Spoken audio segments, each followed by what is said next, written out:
person has a legacy, whether they want one or not. It ain't over, motherfuckers. You wanna hit that?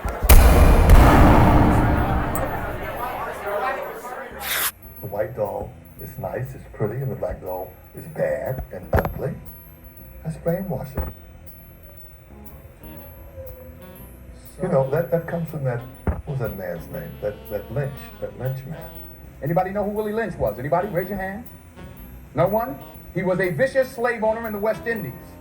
The slave masters in the colony of Virginia were having trouble controlling their slaves, so they sent for Mr. Lynch to teach them his methods.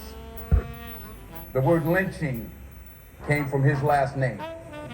Willie Lynch, that's the Willie Lynch syndrome. To brainwash us. Then they'll do it themselves. And I always ask my mother, I said, Mother, how come is everything white? I said, why is Jesus white with blonde and blue eyes? Why is the Lord's Supper all white men?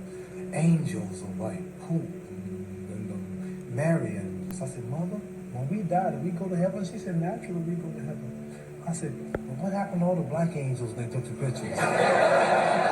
And the black angels were in the kitchen preparing the milk and honey. I said, listen, you quit saying that. Well, I was always curious, and I always wondered why I had to die to go to heaven. Why I couldn't have pretty cars and good money and nice homes now? Why do I have to wait till I die to get milk and honey? And I said, Mama, I don't want no milk and honey. I like steaks. So anyway, I was always curious. I always wondered why. You know, Tarzan is the king of the jungle in Africa. He was white. And the president lived in the White House. And Mary had a little lamb. His feet as white as snow and Snow White. And everything was white. Santa Claus was white. And everything bad was black. The little ugly duckling was the black duck. And the black cat was the bad luck. And if I threaten you, I'm going to blackmail you. I said, Mama, why don't they call it white male? They lie too. I was always curious. And then this is when I knew something was wrong. Won the Olympic gold medal in Rome, Italy. Olympic champion, the Russian standing right here, and the Pole right here. Is Poland considered a communist country? Yeah. Yeah, I'm defeating America's so-called threats or enemies. And the flag is going, dun, dun, dun. And I went downtown, I sat down, and I said, a cup of coffee, hot dog. The lady said, we don't serve Negroes. I was so mad. I said, I don't eat them either. Just give me a couple of hamburgers. I said, I'm the Olympic gold medal. 3 days ago, I fought for this country in Rome. I won the gold medal, and I'm going to eat. The manager, I heard her tell the manager, and he said, well, I'm not the man. Now he's got to go out. Anyway, I didn't raise no money to put down. And I had to leave that restaurant in my hometown where I went to church and served in their Christianity and fought, daddy fought in all the wars. Just won the gold medal and couldn't eat downtown. I said, something's wrong.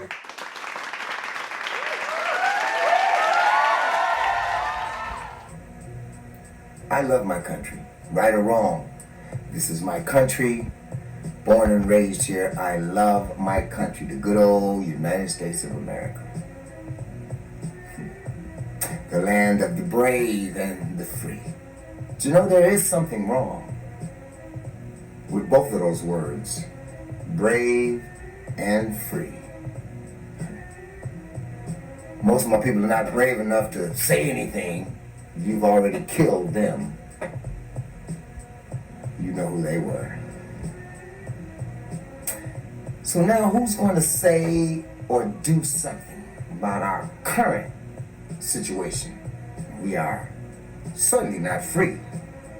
And if we get brave, we get shot. I'm the Reverend Point Blank, and this is a letter written by the infamous Willie Lynch, written around 1712, I'd say. The letter is too long to elaborate for me to really go into in detail, so I trust that you have the fortitude, the curiosity, and of course the desire to check it for yourself. To my brothers and sisters. This letter is supposedly 300 years old. And trust me, it doesn't matter how long it's been. If it's been 3 weeks or 3 days, it's been too long. If we don't wake up, our children will have nothing. And our forefathers would have died for nothing. We can't afford to wait on Jesse Jackson. We can't afford to wait on Al Sharpton. We cannot afford to wait on Barack Obama. We don't have that kind of time. My brothers and sisters, we need to do something today. This video, again, real or not, it brought tears to my eyes. Because everything that Willie Lynch says in this letter is true right now. So please, watch it. Hit me back if you like. I'm the Reverend.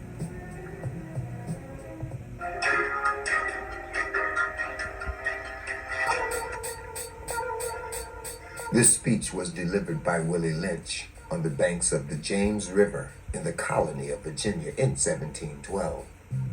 Lynch was a British slave owner in the West Indies. He was invited to the colony of Virginia in 1712 to teach his method to the slave owners there. The term lynching is derived from his last name. This is the beginning of the Willie Lynch letter. Greetings. This method is designed to control the slaves for at least 300 years. This method is simple. We use fear, distrust, and envy for control purposes. I shall assure you that distrust is stronger than trust, and envy stronger than adulation, respect, or admiration. The black slave, after receiving this indoctrination, shall carry on and will become self-refueling and self-generating for hundreds of years, maybe even thousands. Don't forget, you must pitch the old black male against the young black male, and the young black male against the old black male. You must use the dark-skinned slave versus the light-skinned slave, and of course the light-skinned slave versus the dark-skinned slave. You must use the female versus the male, and the male versus the female. You must also have white servants and overseers who distrust all blacks. But it is necessary that your slaves trust and depend on us. They must love, respect, and trust us only. Let us begin. For some people, simply living and enjoying life is not enough. They need to make some cataclysmic, catastrophic statement so that their life means something. So they create chaos or pain or destruction.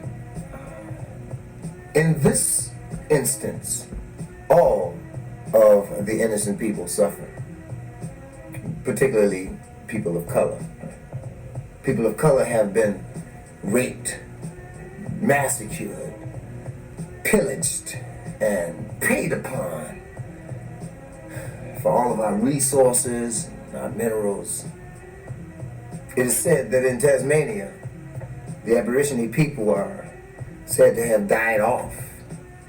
In fact, they were hunted along with the bears and other wild animals for thousands of years. This happened along the banks of the Huckabee River, just north of Sydney, Australia. It has been the same all over the world, particularly for people of color. Can you believe all this murder, rape, genocide is all about power, position, and money? So my question is, how do we fix this issue? Well, my brothers and sisters, there are in the neighborhood of 45 million people of color in America. Now, 45 million people anywhere is powerful.